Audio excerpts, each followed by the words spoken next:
states. But that created a lot of the situation that we face today, not all of it.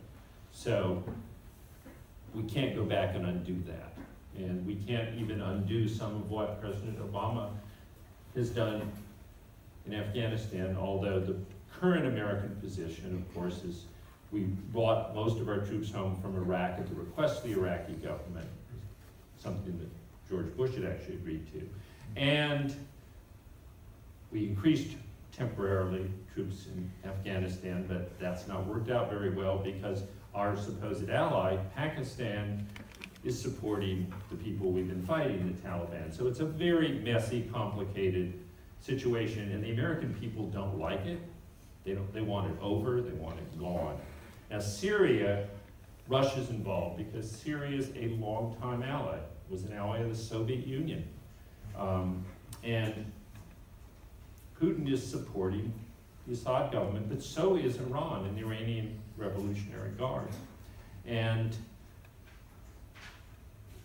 what's going on is both created this incredible refugee crisis, which you know about in Canada because you've done more than most nations to take them, and this incredibly complicated situation of how do you stop the killing that's going on? I mean, Assad's done terrible things to his people. The Russians just in the last week have actually bombed civilians and bombed hospitals. But President Obama knows that he doesn't have any support at home to put American troops in. And we've tried a couple of times to negotiate ceasefires with the Russians. It doesn't appear that Putin actually wants to solve the problem. That's one of the problems we have. And the other problem is that I think Obama spoke too soon and sort of said Assad must go. And then that became his kind of hardened position. So I don't think there's any easy way out of the current situation other than through some robust diplomacy. And I can't tell you what Mrs. Clinton would do if she were president. We have no idea because Trump has said he has no plan or it's a secret plan. You've probably heard of it. He doesn't want to tell anybody the plans because then that would tip off the bad guys. And then we have ISIS that's arose in both Iraq and Syria as a consequence of our invasion of Iraq and our disbandment of the Iraqi army. So, you know, we could talk about that all night. What is the solution? But I don't think anybody has an easy one there. But in terms of, is there a new Cold War? I don't think so, because the thing about the Cold War was also ideological. I mean, the Soviet Union claimed it, well, you know, it was Marxist. It was spreading communist revolution. Putin is not spreading an ideology. He's a Russian nationalist. What he wants is a stronger, more assertive Russia. So that doesn't require a global Cold War to fight him on that. It means dealing with a strong nationalist leader in a country that has nuclear weapons. So you have to take them seriously, and a big army. But they also have an incredibly weak economy. Russia doesn't make anything anybody wants. They're a petrostate, they have oil. So we can deal with Putin, but we also have to figure out how do you deal with some of the things he's been doing, like the cyber warfare he's been conducting against us. And again, you don't want to start an actual ground shooting war over this kind of issue, but we have to figure out ways to tell him enough's enough. And we could talk about that all night. I can tell you people are thinking about it pretty hard. Mrs. Clinton was very clear in the last debate that she does not view Putin as a good guy. She's not naive about Vladimir Putin. And I originally studied Russia, and I know a lot about him and a lot of his career. And Trump's idea that, you know, he's a better leader than Barack Obama. I mean, I have a friend who started a very successful business in Russia. And one day he went to fly back to Russia. He's an interesting guy because his father was a communist in America, ran for president 5 times as the Communist Party nominee. And he was banned from Russia. His company was seized. His lawyer was put in jail, where he died in jail, and in Magnitsky. And this is just one of many cases of how Putin deals with people. So again, I don't think he's a good conservative guy, but I don't think it's a new Cold War. This side, and we'll come back. Here? Yeah. I've just come from a NATO conference where there's some pretty scary issues unfolding in terms of what the next leader of the U.S. and to some extent the world leader, as you pointed out, will have to address, whether it's climate change or cybersecurity or overpopulation and so on. And none of those have really been talked about very much in this campaign, but I'd be curious to know what your thoughts are on what will happen after the election. It seems highly unlikely that Trump will win, that we will have Hillary in the White House, but there's been some speculation on the difficult job she's going to face, depending on how much of the Congress can be changed or might it change. I wonder what your thoughts are on how that's shaping up at this time. That's a good question. Well, let's just assume for a minute that she does win. And then, of course, then it'll matter a great deal if she wins the Senate. It's probably unlikely that Democrats will win the House, although for a few moments, a few days ago, it looked like Trump was, and who knows what could happen the next 28 days. But let's just assume for now she wins and she wins the Senate. She's still going to have near 40% of the people who voted against her. A lot of them are very angry. And as you know, if you hear Trump, just hear him today, he is already going to claim, if he loses, that the election was stolen. And a lot of his supporters have guns. Remember earlier in the campaign, he encouraged the people who believe strongly in the Second Amendment to think about how they use their guns if they were judges they didn't like. So it's going to be a very tense atmosphere in the country.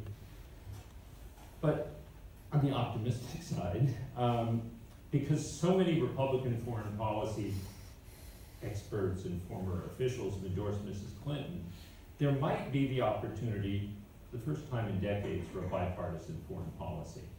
And I would suspect she will appoint some of these Republicans to her administration because, during the Obama administration, the Republican Party opposed every single initiative he took in international, opposed him on climate change, opposed the negotiations with Iran, opposed the normalization with Cuba. There wasn't even a nuanced discussion. It was just, if Obama does it, it's all bad. He's apologizing to the world for America. He's not tough. He's giving in. Now, there's a possibility that we're kind of over that just purely negative period. But we don't know. Because the problem is some of the people in the Congress are going to be Tea Party Trump people who are going to get elected. And they're going to be sitting there. And they're not going to want to cooperate with the Clinton administration at all. Then there'll probably be a few moderate Republican senators who do. And there is this now civil war inside the Republican Party. We don't know how that'll play out after the election. So I guess, as I'd say, I'm moderately optimistic that she might be able to, in foreign policy, at least have the foreign policy elite from the Republican Party on her side.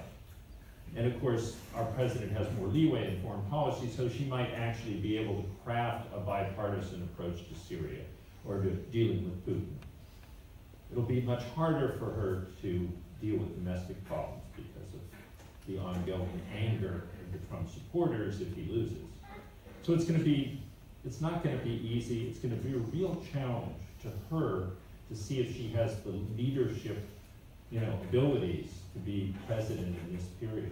Well, just as a follow-up, do you think the more moderate Republicans that are backing her in this election, some have come out and endorsed her, might somehow translate into better cooperation across the aisles, regardless what the composition Well, see, here's the problem. The people who've sort of endorsed her are what Trump calls, the experts who are all wrong. You heard him kind of in that video. He said it before, I know more than all the generals.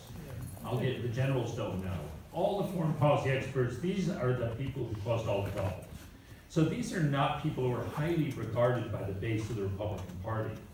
So it doesn't automatically translate into less partisanship in the Congress. We'll only know that when we see who actually gets elected in the Congress. And I mean, Congressman Ryan's an interesting example, because he's now broken with his party nominee, but if enough Tea Party people get reelected to the Congress, they're gonna wanna dump Ryan. So he'll no longer be, if they control the House, he may no longer be Speaker. So he wouldn't even be there to have a rational discussion with. So we just don't know. So I guess the answer is, I wouldn't bet on better relations with the people in the Congress, but at least she'll have an opportunity to have the kind of what we'll call foreign policy establishment unified, more unified than ever before. Thank you. Hi, my name is Uncle. I'm a graduate student at the University of Toronto. You talked about Trump, and he mentioned multiple times about a system that's rigged, and then on the other side you have Bernie Sanders talking about Wall Street. And I think the themes that come out here is that the system is, there's something wrong with the system, and the people that are either in the middle class or the bottom are the ones that are losing out. And taking the politics to one side, I mean, if you look at education, ludicrously high cost in the United States. Obama's been trying to do a lot of work with healthcare, but again, still ludicrously high cost.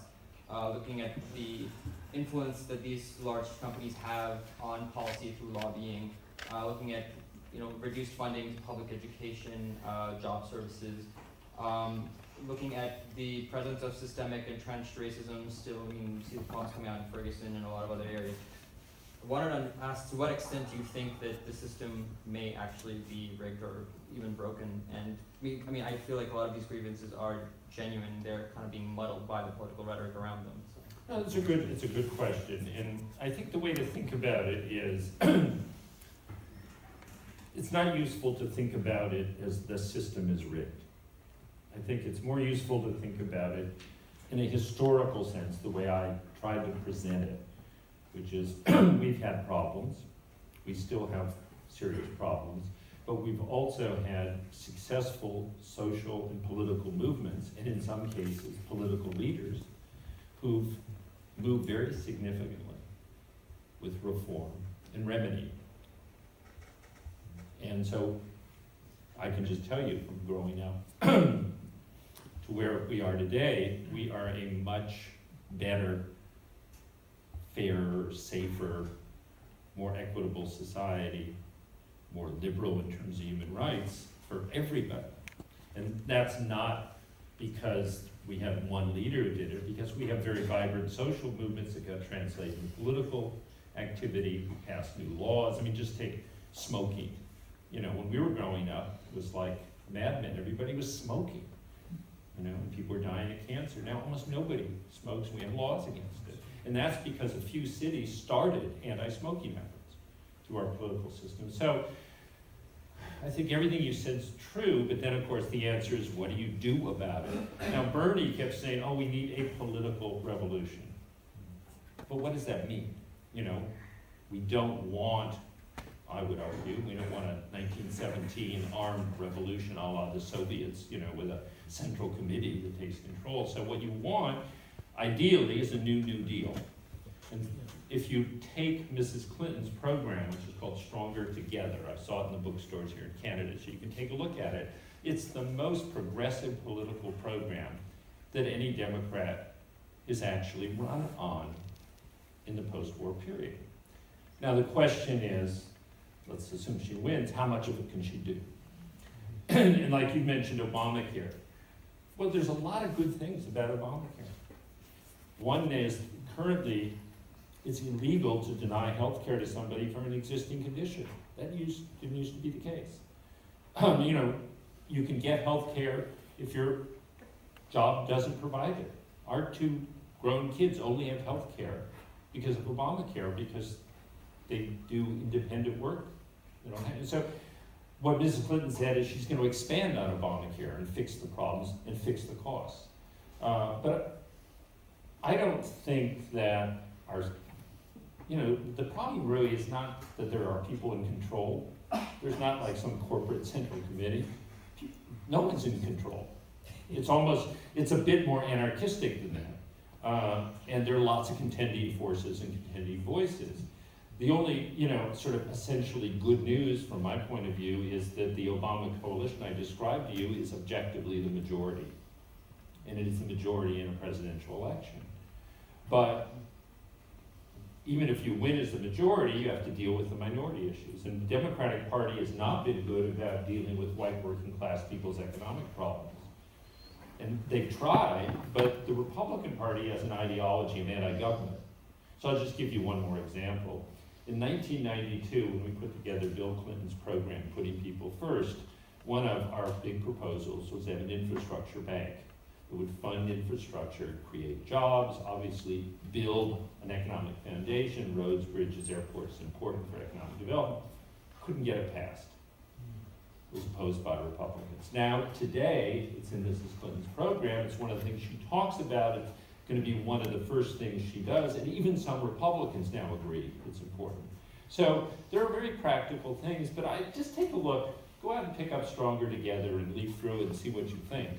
Because, you know, this is how we make change in America, is we have people riled up, we have grassroots movements, but then the political system responds.